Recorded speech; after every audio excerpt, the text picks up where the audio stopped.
Oh, you are looking live at Soul Out at Life Stadium, where today the 16-0 and playoff-bound New York Giants are taking on the 0-16 Washington Commanders. And why are the Washington Commanders 0-16? Because they suck. They suck. Welcome to the Gridiron. Anybody out there at all that's going to spend a little bit of time with me here this evening, I greatly appreciate it. Thank you. Or if anybody's going to spend any time watching the replay this, once again, thank you so much from the bottom of my heart. I greatly appreciate it. I'm going to try to go about 30 minutes here tonight, shoot my mouth off for about 30 minutes.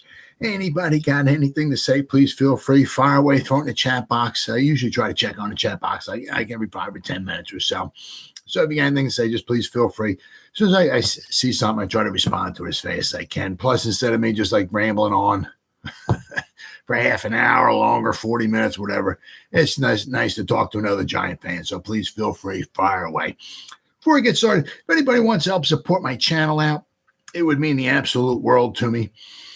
In the description box below, the top link in the description box takes you to my membership page. I got 3 different membership levels.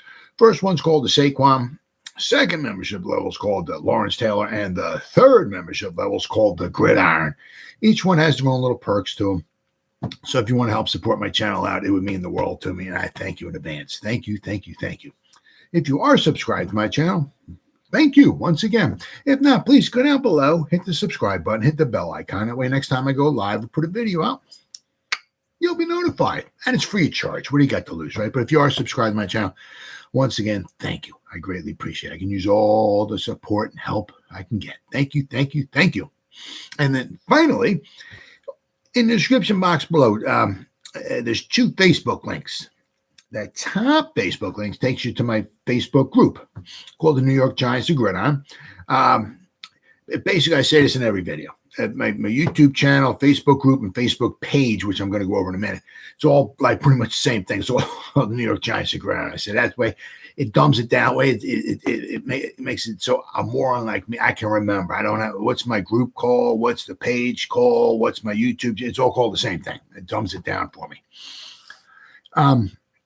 What do we got? We're over up to 3,700 members. We're over 3,700 members in the group, doing rather well. Basically, it's 7 days a week. Usually, as soon as I get done going live here, I'll spend like probably the next 2 hours or so putting stuff in the group and in the page, which I'm going to go over in a minute. And I put all kinds of stuff in here, whether it's, like just an article, a video, something showing some stats on a player, post, a picture, anything, something making fun of the Eagles or the Cowboys, which are some of my personal favorites. I try to get up to like 10 things in a day in here if I can, if possible. Sometimes in the off season is a little difficult, but during the regular season, there's a ton of stuff out there. So I try to get, up to about 10 different things every day as I can. But not only do I post stuff in here, but members post stuff in here as well. So if you go to the group and you become a member, I put stuff in and members put stuff in here as well. So there's a ton of Giant stuff going in here every day.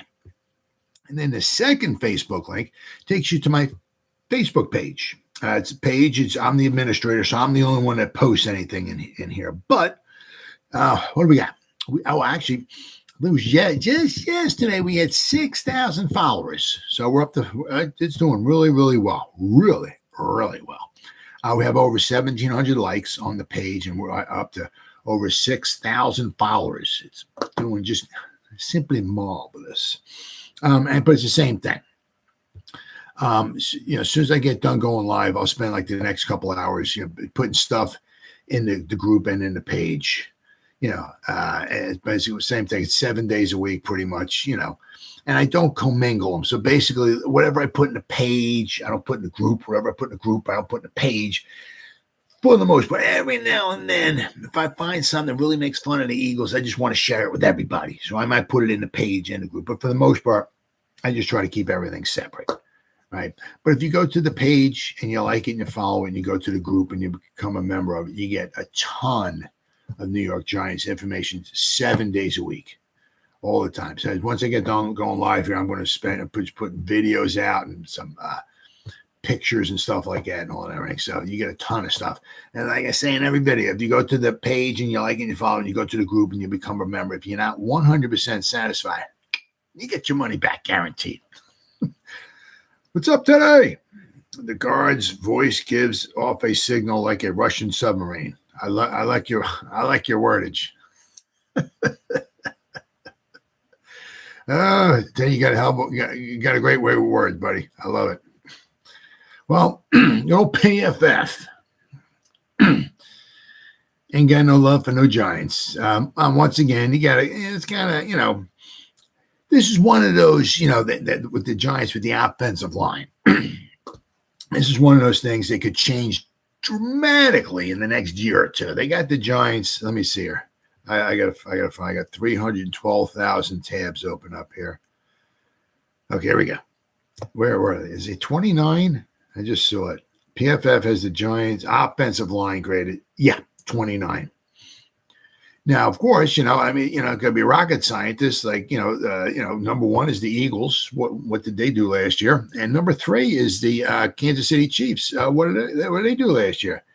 So what did the Chiefs and the Eagles do last year? Let me see. I don't know. What did they do last year? And also, oddly, the Chiefs and the Eagles, their wide receiving groups were rated high by PFF.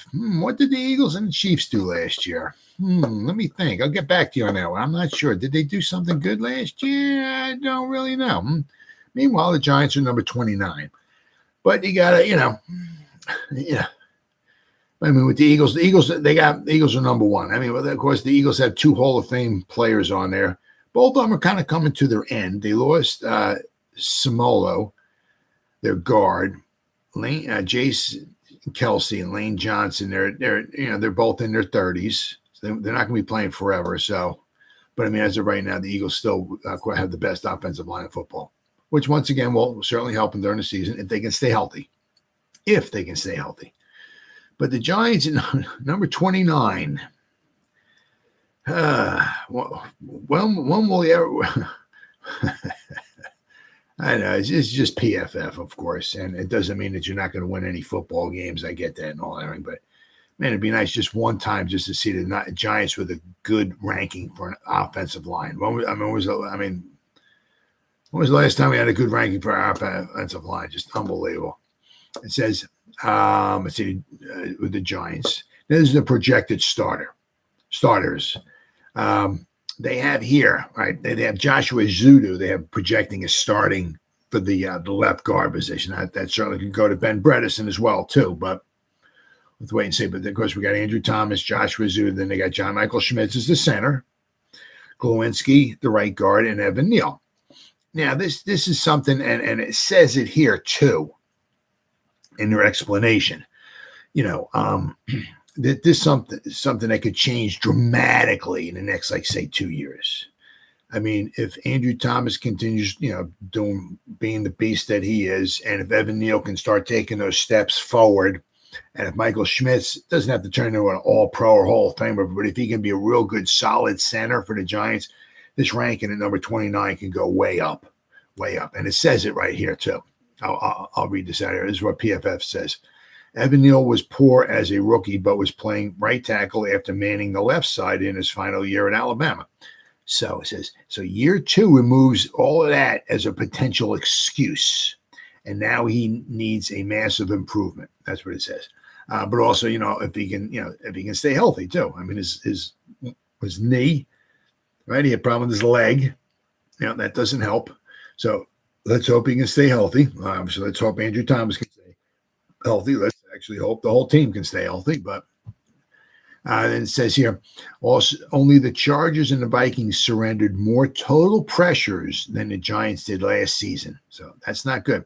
However, the Giants, the Chargers, and the Vikings, all three of them surrendered the most pressures in the NFL last season.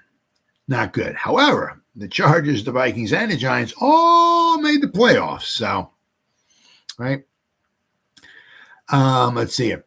But it also says here, but solid play from the rookie center, John Michael Schmitz and Evan Neal in year 2 would catapult them up in the rankings. Yes, it would. Absolutely. I mean, if you got, as I said, John Michael Schmitz does not have to, I hope he is a Hall of Famer, but he doesn't have to play like a Hall of Famer or first team all pro or nothing like that. Or, you know what I mean? But can we get some decent play out of him? I mean, if Evan Neal can start taking some jumps, or not jump, but, steadily making some improvements in this year, and then maybe in year 3, make even a better improvement. And we got Andrew Thomas, Michael Schmitz can be a solid center. I mean, and then we can start working on the guards. I mean, absolutely, the Giants can certainly get into the teens without question if Evan Neal and Schmitz start doing good. Absolutely. Then it says the best player is Andrew Thomas, left tackle. Andrew Thomas upped his game again in 2022 to all pro levels. He earned a 90.3 overall PFF grade and allowed only 23 pressures in 18 games. So he could get better at that too as well. But we'll certainly take that. But he earned a 90.3. Awesome. And I hope the freaking guy makes a ton of money too, because the Lord knows he worked his rear end off. He deserves every freaking penny he gets. I hope he, I don't know what the number one guy. I mean, hope we're looking at mid-20s hopefully for him. But you also got to look at too. It's kind of tough to pay Sexy Dexy mid-20s, and then Andrew Thomas in the mid-20s, and then Daniel Jones $40 million, and Saquon wants 14 or 15, and then then we got Xavier McKinney coming up, and so it's it's kind of tough to start paying everybody, right? But so the Giants are number 29. It's just but I mean, you got to look at a lot of this too. Here is what they said. Andrew Thomas was a 90.3. Now I did both of them here. I did Joshua Zudu and I did Ben Bredesen. So one of these guys is going to wind up manning the left guard. Let's hope both guys can stay healthy. But if Zudu, all right, he graded out this is just according to PFF, okay.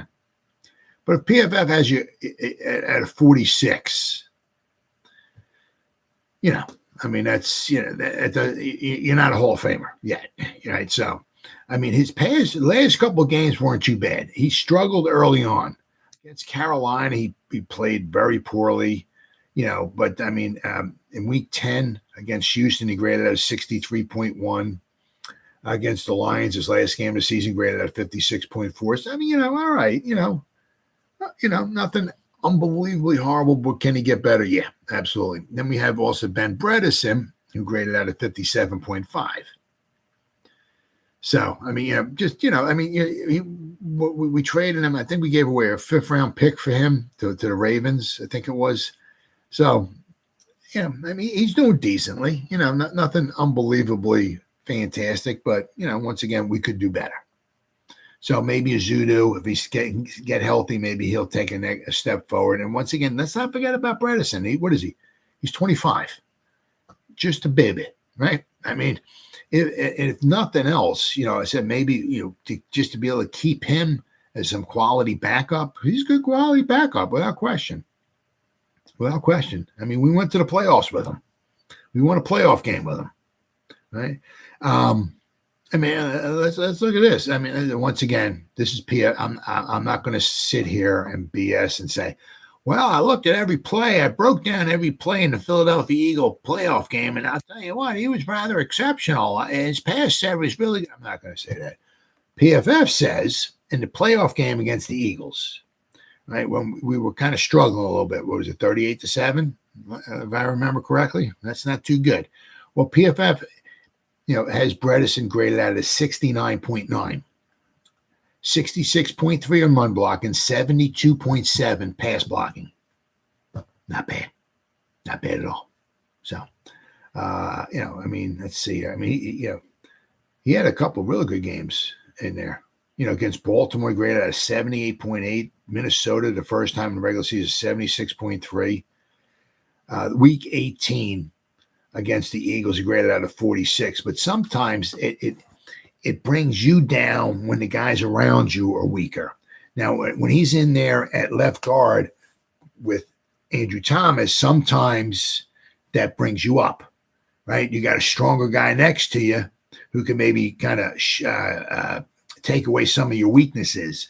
But if you got a weak center and a weak tackle next to you, that might bring you down. So in week 18, when he graded out at 46, and that may not have all been his fault. But I mean, Bredesen didn't do too bad. Same thing with Zuda. Zuda had a couple nice games as well, too. So it's going to be an interesting battle to see who winds up winning the left guard spot. But, as I said, I mean, if say Zuda winds up winning it, can we keep Bredesen around? Just some good quality depth. As I said, he's still only 25. All right, then we have because in the grading of the Giants being 29th, we got John Michael Schmitz. Basically the best, most highly graded center coming out in the draft. This, that, and the other thing. But we don't know what he's going to be year one. Might he struggle a little bit? To get up to the NFL speed, bigger guys, faster guys. I mean, week one, the Cowboys are going to be sending the kitchen sink at us. Guys flipping and switching and coming from all over the place, just trying to confuse the living crap out of the offensive linemen. Watch out for that. So, so we'll have to wait and see. As I said, do I hope Michael Schmitz plays unbelievable? Absolutely. Oh, my goodness. Yeah. But we don't know. Is he going to struggle a little bit year one? We don't know. That's a possibility. It might be like, hey, John, there's your center position, buddy. We'll see you at the end of the year. If you get burnt, you just get back up, brush yourself off, and get ready for the next play, pal. We'll see you at the end of the season. We know you're going to be better at the end of the season than you are this year. And we know in year two, you'll be better because we put you in the fire. I mean, you're not learning nothing as a center, standing on the sideline, drinking Kool-Aid, watching somebody else take snaps. That's not happening. So might he struggle a little bit? Yeah, it's quite possible. We're going up against the Eagles. We're going up against the 49ers. We're going up against the Cowboys a couple of times. Let's not forget about the Commanders and their defensive front. Very good. So we got some tough defenses we're going up against. So Michael Schmitz might struggle a little bit this year. But I said, then we got Mark Lewinsky. He didn't do too bad last year. Not too bad. He was healthy all year long. Knock on wood. Let's hope he can stay that way. This might be his last year for the Giants, so we don't know who's going to take over right guard if we let him go to save some cap money next year. But he graded out a 65.6. I mean, that's nothing absolutely horrible. I mean, the playoff game against the Eagles, he graded out a 72.8. He had a couple struggles in there, but for the most part, he didn't do too bad. Not too bad at all. All right. So, but then, of course, the weak link on the line was Evan Neal. 41.8 overall. He had some struggles. A lot of it was also because he was banged up. He wasn't going to use that as any type of excuse, but he was, his leg. Right? His first season playing at right tackle, his leg was, was injured for a little while there. So, after Jacksonville, so he missed from weeks 8 to 12. He missed those weeks. He can't come back against Washington. He's still a little hurt. So, but before he got injured against Baltimore, one of his games he graded at 70.5 against Baltimore. The next week against Jacksonville, graded at 62.6. So, before he got injured, a couple of his grades weren't too bad. Not too bad for Evan Neal. So maybe this year he gets a different stance, gets more comfortable. He learns, he knows the system and all of that. Maybe he can take a little step forward. So, but it's hard to really, what would you say, argue a lot with PFF's grade.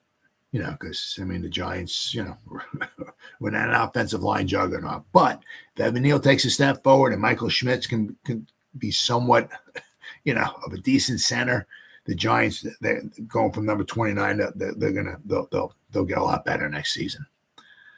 Teddy. Oh, well, I'm tired of Giants versus Cowboys. It's a waste of game. Giant dentist is Dr. Jason. Never heard of him.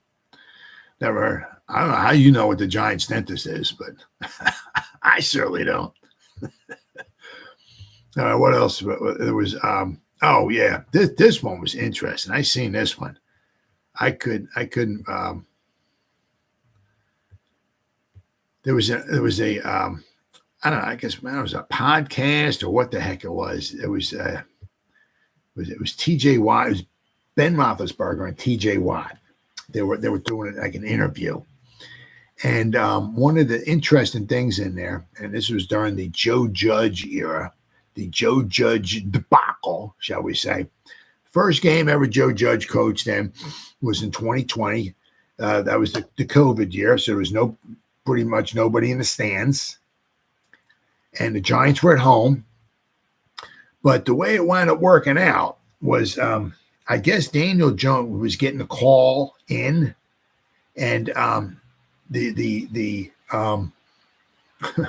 between T.J. Watt, he said that they can hear the snap count. He said that, they were calling a play, but TJ, because it's there's no noise.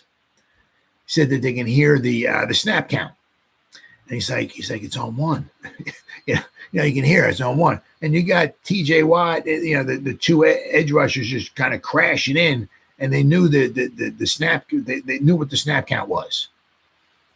So the Giants had to go to a silent count in an empty stadium to, I guess, take away the fact that, that, I mean, I guess Daniel was just being a little too loud maybe in the huddle.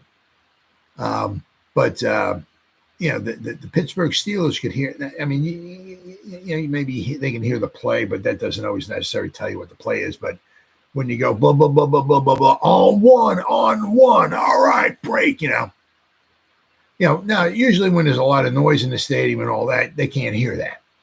But T.J. Watt said that after the first couple of series, the Giants had to go to a silent count because they could hear what the snap count was. So basically, the first few 2-3 series, the Giants had the ball. The T.J. Watt and like the other, I guess the other guys on the Steelers, their defensive front or whatever I guess was, knew what the snap count was. So once it's like T.J. Watt specifically was saying in this interview or podcast or whatever it is here, he said, yo, it's on one. So basically, the first time, as soon as Daniel Jones said hut or set or whatever it was or something, they were just taken off. There was no. So I mean, that was the Joe Judge era. Started off like that. Not only did we lose 26-16, I think it was 26-10. The Giants scored a touchdown to make it 26-16. Went for 2, didn't get it. So it was 26-10 at one point. That was the game where we had like 20-something yards rushing the whole game. I mean, we could, that of course that was this. Saquon ran like for no yards there. Then the next week is when we played against the Bears, and of course he got injured and he was out for the rest of the season. So, but T.J. Watt said in an interview, he said that he heard that the Giants heard the Giants had to go a silent count in an empty stadium, in their own stadium, just to try to make it where the Steelers didn't know what the snap count was, and somehow I guess the Giants couldn't figure out a way to call the snap count where the Steelers defense wouldn't hear it. I mean, Big Ben did. Big Ben in the silent stadium managed to hide the snap count. Now, I don't know if he went to a silent count or what the heck it was or whatever, but somehow the Steelers were able to do it. I mean, it just goes to show you how unprepared the Giants were in an empty stadium. You think Joe Judge kind of, knew some things and this now. Just goes to show you how unprepared the Giants were in their own stadium, in a silent stadium. Somehow the Giants couldn't figure out how to call a snap count without tipping off the Steelers. Absolutely pathetic. Absolutely pathetic. It was funny because he's making fun of the Giants. He's like, yeah, the Giants had to go to a silent count in an empty stadium because we could hear the snap count. Unbelievable. Absolutely unbelievable. But it just goes to show you how much of a little bit of a debacle that was the Joe Judge era. I thought that was funny, kind of sad in a way, funny, but unbelievable. Good old Joe Judge. And hopefully Daniel Jones learned a lesson there. But anyway, then I saw Kayvon. He was on Good Football. What was it? Good Morning Football? Whatever they call it. And they were asking him, they were talking about something about Good Morning Football. That's what it was. They were talking, they was like, yeah, you guys are hearing everything. Basically, everybody's giving the Eagles once again the division. Basically, everybody's telling the Eagles that they're going to the Super Bowl once again, this, that, and the other thing. And I thought Kayvon, he said, let's see here. He said the Giants enjoy Good Morning Football. The Giants enjoy being underdogs heading into the season.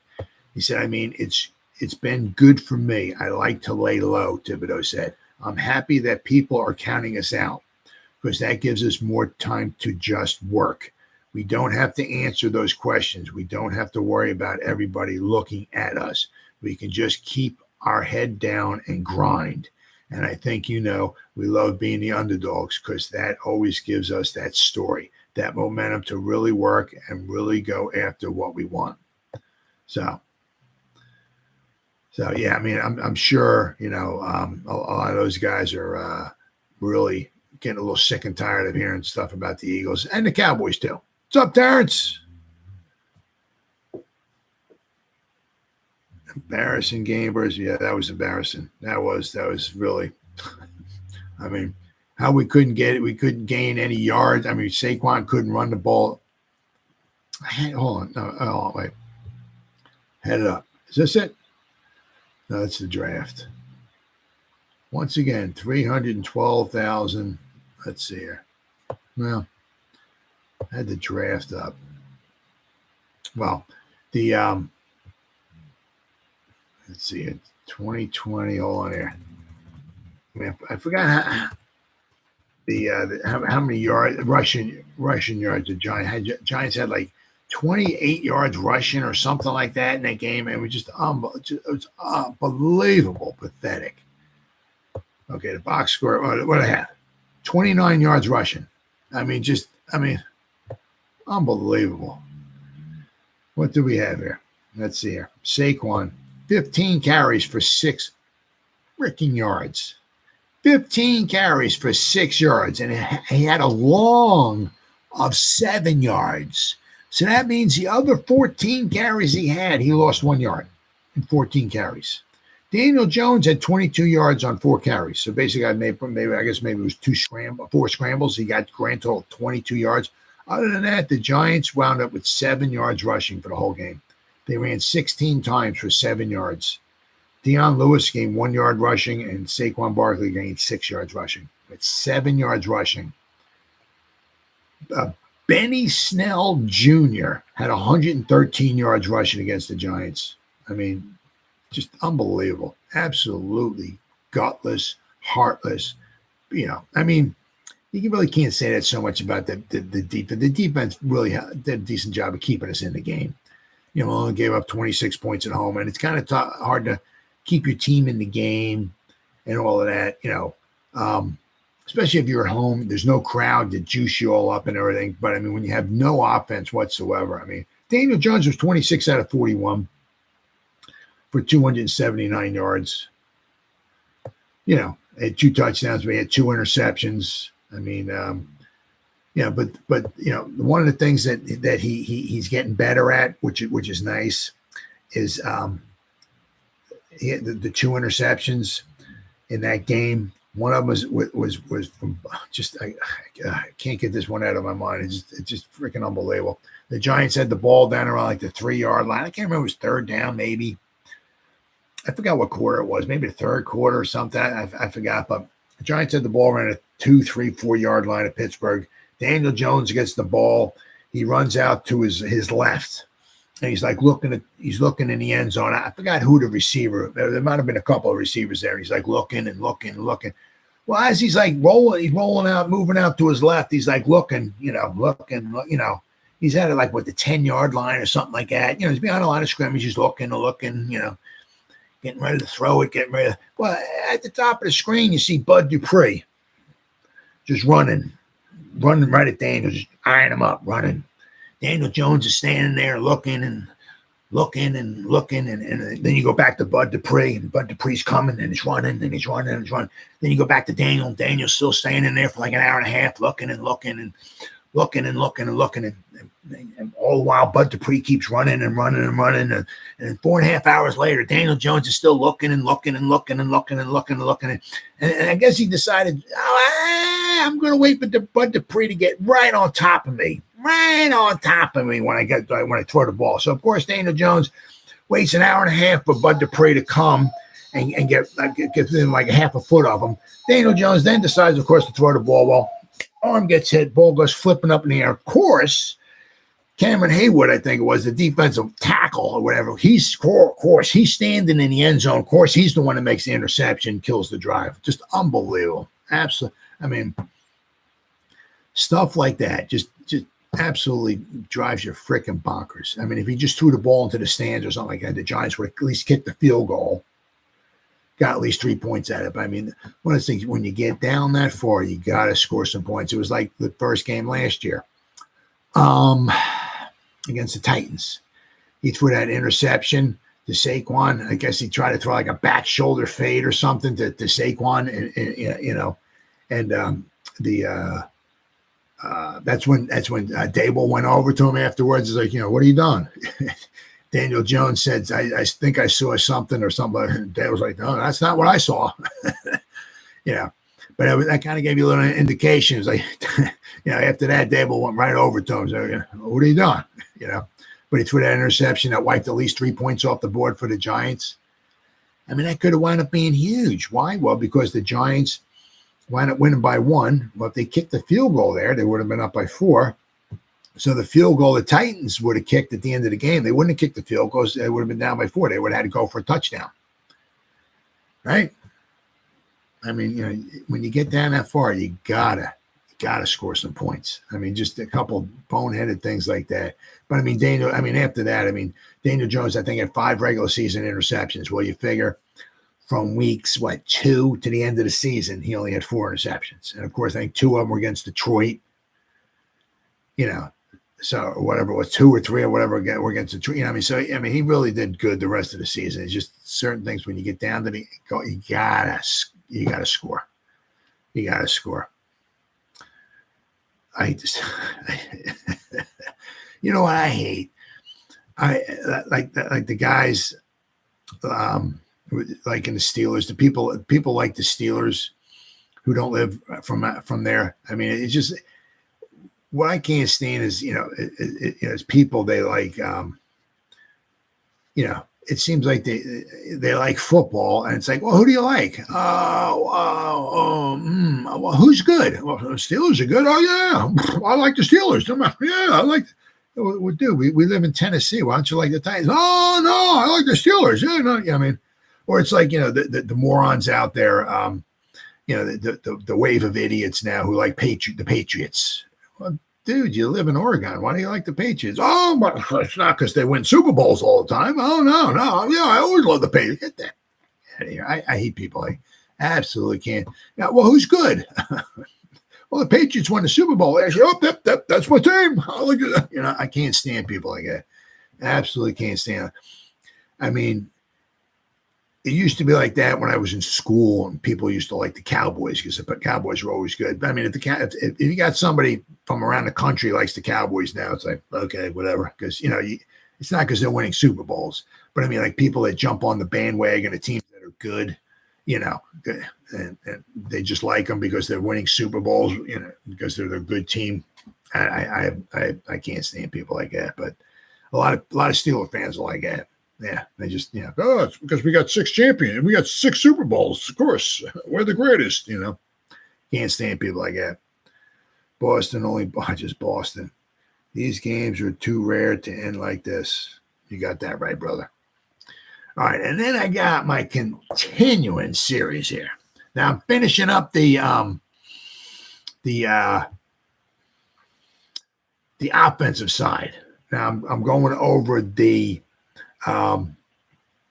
centers in the NFC East. Of course, we got John Michael Schmitz, who's supposedly the projected starter, right? Now, it's interesting because I saw, like last year with the Commanders, Tyler Lawson wound up playing in like 8 or 9 of their games. So he played like at least half their games. ESPN kind of has him as a backup. I don't know. They have Nick Gates. Remember him? As the projected starter for the Commanders. Now, he didn't do too bad. I mean, where got him at here? Last year. I'll tell you what did he play? 3 games at center? Yeah, 3 games. He played against Detroit, Dallas, and Week 18 against the Eagles. And he didn't do too bad. Against Detroit, well, he had 45.5. Not too good. But Week 12, Thanksgiving, went on the road. He was a starting center. He played all 64 snaps. He graded at 82.4. His run block was an 88.6 against Dallas. And then in Week 18, he was the starting center. In Philadelphia, he graded out a 64.4. His pass block was a 77.4. Now, he played left guard last year. He played left tackle a couple of times, and he played center. But, I mean, I'll tell you what, at center, he didn't do too bad.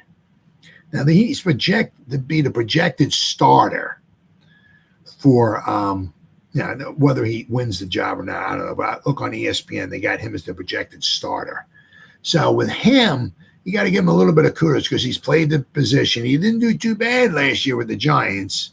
So, but of course, I got in the NFC East, I got Jason Kelce, the future Hall of Fame. He graded out at an 89.4. I mean, my God. I mean, where the heck is he? There is. Is he 30?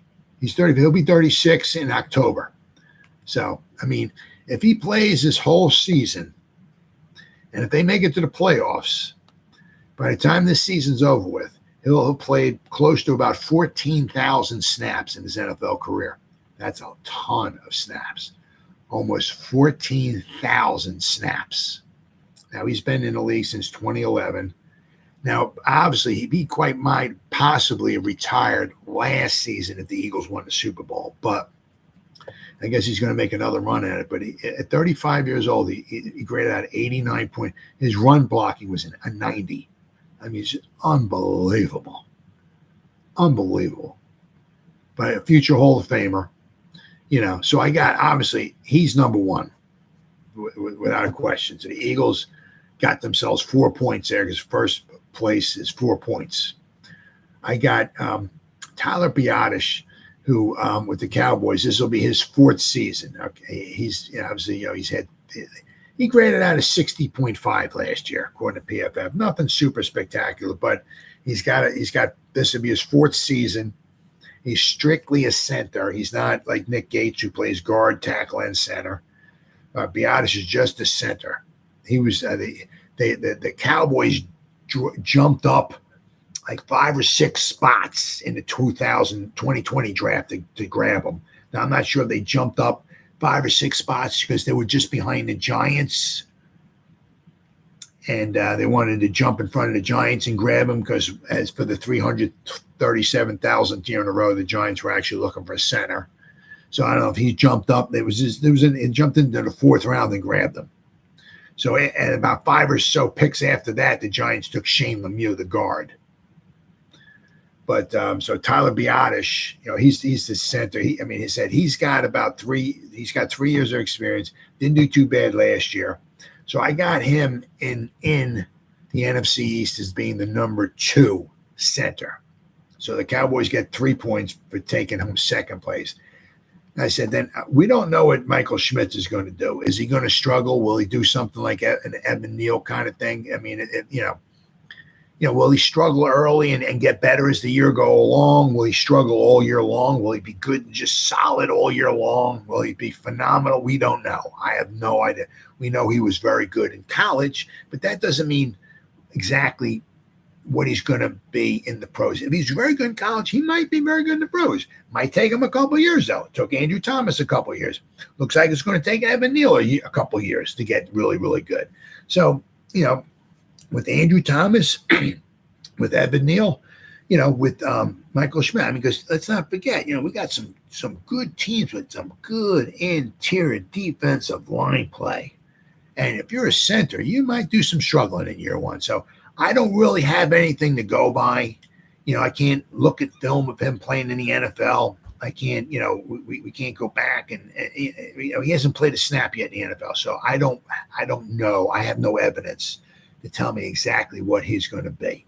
So unfortunately, now obviously, if he does good, he being a pure center, he can in a couple of years he could be number one in the NFC East. Because if Kelsey retires and Michael Schmitz winds up being a real good, solid center, he can easily be the best center in the NFC East, especially if Kelsey retires. But as I said, right now, I don't know exactly what he's going to be. Is he going to struggle? He might. He just might this year. First year struggles. He just might. So that's why I got the Giants in fourth place here. So the Giants pick up 1 point. They got between Tyler Larson and Nick Gates. I said Nick Gates has played some center before. He's got a bunch of experience all across the line. He did very well for the Giants last year the few times he played center. So I got, if it's Larson or Gates for the Commanders, whoever winds up winning that job, I got them in third place. So I got Jason Kelsey for the Eagles in first place. So the Eagles get 4 points. I got Tyler Biadasz with the Cowboys in second place. So they get 3 points for being in second place. Then I got either Larson or Gates for the Commanders, whoever winds up winning that job. I got them in third place. So the Commanders get 2 points. And then I got John Michael Schmitz in fourth place because I don't know exactly what he's going to do his rookie season. He just might struggle. I hope he don't, but he might. But I don't have no evidence. I don't know what he's going to do. So the Giants only get 1 point. So after all of the offenses all added up and everything, all right, I did quarterback, running back, wide receiver, tight end, tackle, guard, and center. Unfortunately, the Eagles ran away with everything. The Eagles have 25 points. The Giants have 16. Cowboys have 18. And the Commanders have 11. So I still got the defense to go. I got special teams, and then I got coaching. But unfortunately, the Eagles are running away with everything right now. So we'll have to wait and see. But tomorrow, when I come in, I'm going to do the interior defensive line play. And the Giants will not be last in that. Without question, the Giants will not be last there. So the Giants are going to pick themselves up some points tomorrow. But that's tomorrow. It's the interior defensive line play. Roger was almost a Bengal. Roger Starbuck was from Cincinnati. I like Cincinnati the most. Boston only watches Boston. All right, guys, it's been 42, almost 43 minutes. Oh, hold on. I'm going to go out the shit. Jalen Smith said Daniel Jones is a guy he wants in a foxhole. Good, yeah. Unfortunately, it doesn't look like Jalen Smith's going to be here this year, but that's good. That's good to hear. That's good to hear. I like, let's hope Daniel Jones takes a step forward this year. Until we need him just to keep getting a little bit better. If everybody gets a little bit better, I think the Giants will be doing pretty good. All right, guys, and Teddy, good talking to you, pal. I don't know how you know who the Giants dentist is, but that's pretty good. All right, guys, been 43 minutes. Whoever spent any time at all watching me, thank you. I greatly appreciate it. Thank you so much. Or if anybody spends any time watching the replay, this once again, thank you so much from the bottom of my heart. It means the absolute world. I mean, as always, you guys stay safe out there and go Giants. Woo! Oh, yeah.